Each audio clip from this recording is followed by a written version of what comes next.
Mary Isabel Theresa Rhyno, originally Mary Isabel Theresa Negus, came into the world on January 11, 1942, in the charming locality of Eastern Passage.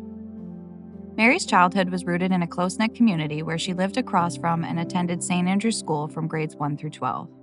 The Negus family home was a simple one, with a large porch and 3 bedrooms. The home was in poor condition, with holes in the floor covered by mats and a pail used as a makeshift bathroom. Nonetheless, it was always filled with warmth from the love of family. They did not have running water, relying instead on a well. Winters were harsh, with snowstorms often blocking their door. This forced Mary to climb out of windows on several occasions to fetch water and wood, digging her way through the snow using only a dustpan. One early memory left an indelible mark on Mary. During a seaside outing with friends, Mary stepped on a glass beer bottle, nearly severing her toe. Her brother Ross came to the rescue, putting her on a bike and taking her home to reattach her toe with black tape. The incident kept her out of school until after Christmas. However, her resilience ensured that she never fell behind in her schoolwork. Each day, she would sit in a homemade lawn chair in her yard, boldly visible to everyone passing by, as her brother changed the tape on her toe and applied pansy, a healing flower from their mother's garden. You can't complain for a hillbilly girl. Growing up, Mary's mother, Ada, was her role model. Her mother's strength, especially considering she had so many children, was something Mary admired and hoped to emulate in her life. Her mother was the epitome of kindness, and she always managed to keep their family's clothes the whitest in Eastern Passage, despite washing them by hand using only soap.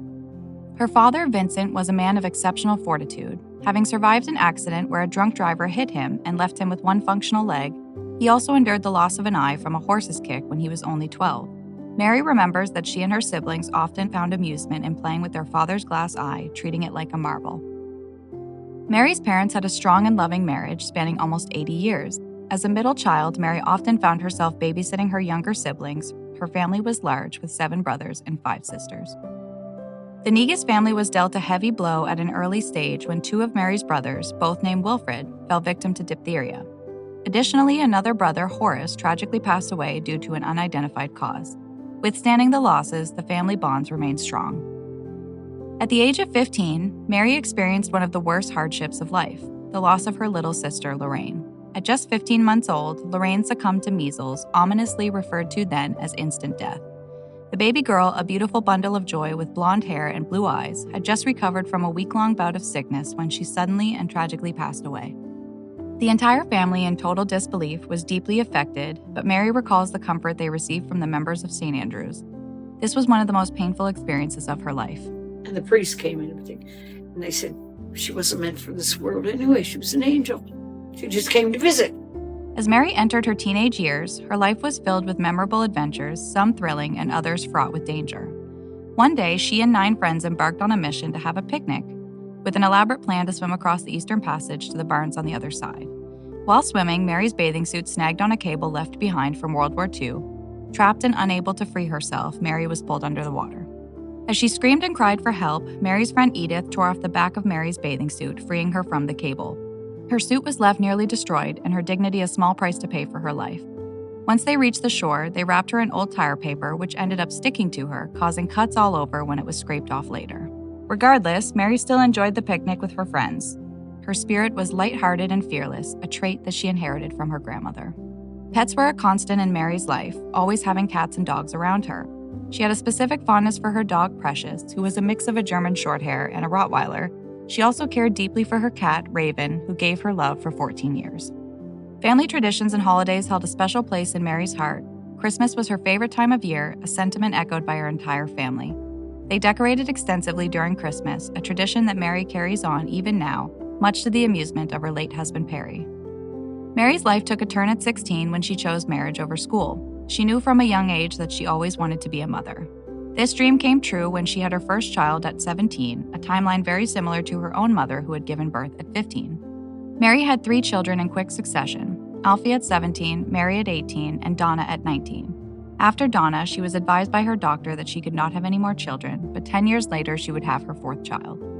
After having her first 3 kids, Mary entered the workforce. She worked at Kmart for 9 years and also at a place called Hermes where she glued together the backs of clocks.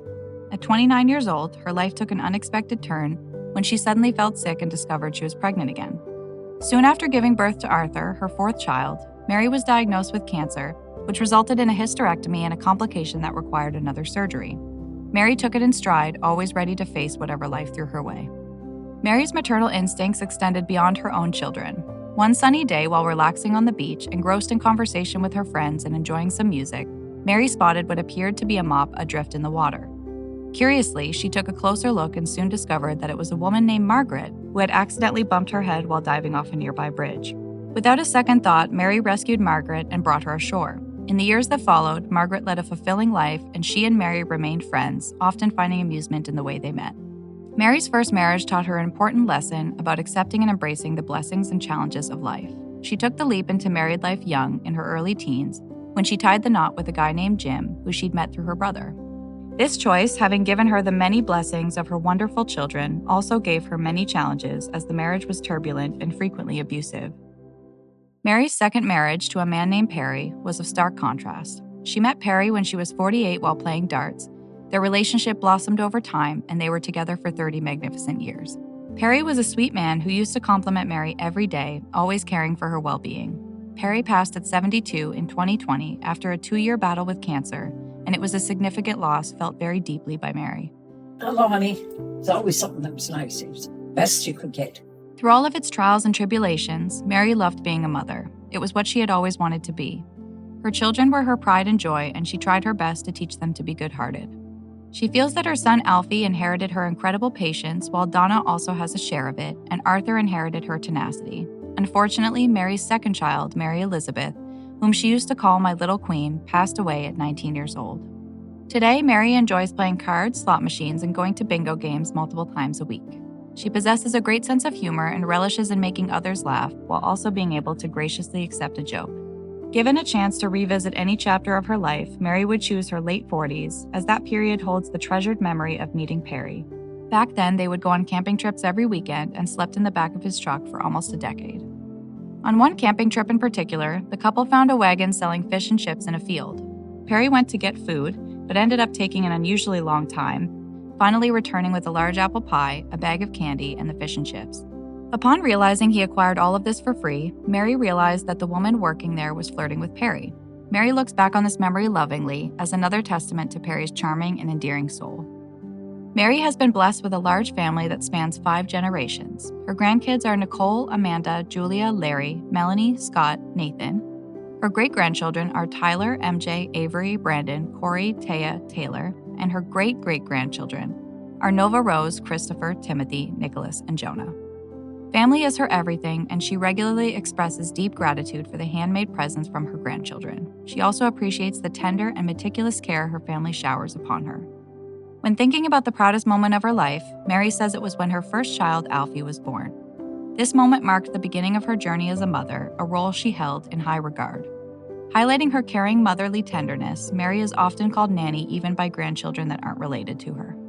Upon retrospection, Mary's wisdom for the forthcoming generations would be to listen to their heart and steer clear of trouble. She has learned from her experiences that it's important to make choices that align with your heart's desires, but also to be mindful of the consequences of your decisions. Follow your love. Don't get in trouble. Try not to, anyway. Reflecting on her past, Mary admits that she would not have married Jim if she could have done something differently. However, she cherishes their shared children and her enriching journey of motherhood. These experiences underscored for her that often the most precious outcomes can emerge from challenging circumstances. Owing to her children, Mary lives without any regrets. Mary's story encapsulates the profound understanding that life is an unfolding journey filled with peaks and valleys. Even though she has faced numerous challenges along the way, she never surrendered her sense of humor or her ability to uncover moments of joy, even in the most difficult circumstances. She continues on today, living her life with an undying zest, while serving as a powerful reminder of the beauty of the human spirit and a symbol of its eternal strength.